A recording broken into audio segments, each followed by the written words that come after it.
ซาได้เงินค่าปัญหาสำคัญคือ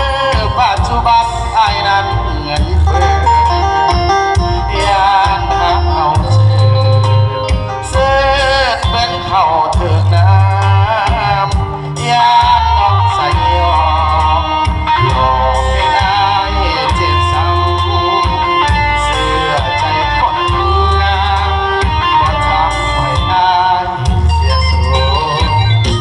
เอาเนื้อหุ้มเหล็กไว้ก่อนอย่าเฝ้าถอนใจอดทุกข์แล้วค่อยสบายดีกว่าทุกข์ในภายล้นเอาพรแสวงไปแข่งกับคนมีบุญ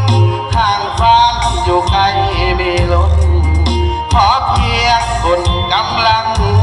ใจเงินอายบ่พอขี่สามล้อไปก่อนเด้อลา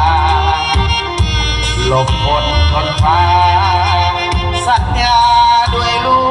กผู้ชายบ่โดนน้องลาจะพาน้องขี่รถใหญ่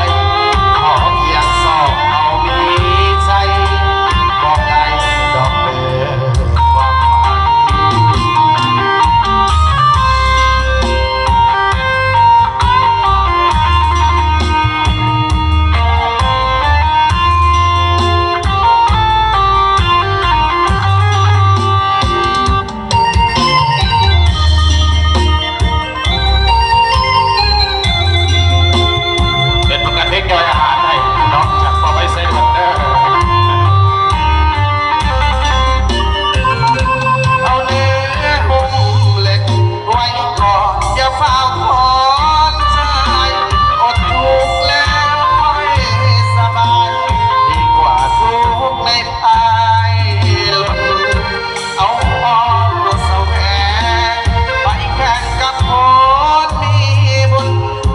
ฝันอยู่ไกล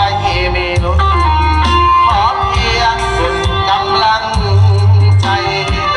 เงินอายบ่พอขี่สองล้อไปก่อนเด้อลาหลบฝนทนฟ้าสัญญาด้วยลูกผู้ชายบ่โดนดอกลา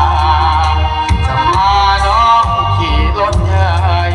ขอเพียงสองเอามีใจบอกไกลดอกเดินความฝัน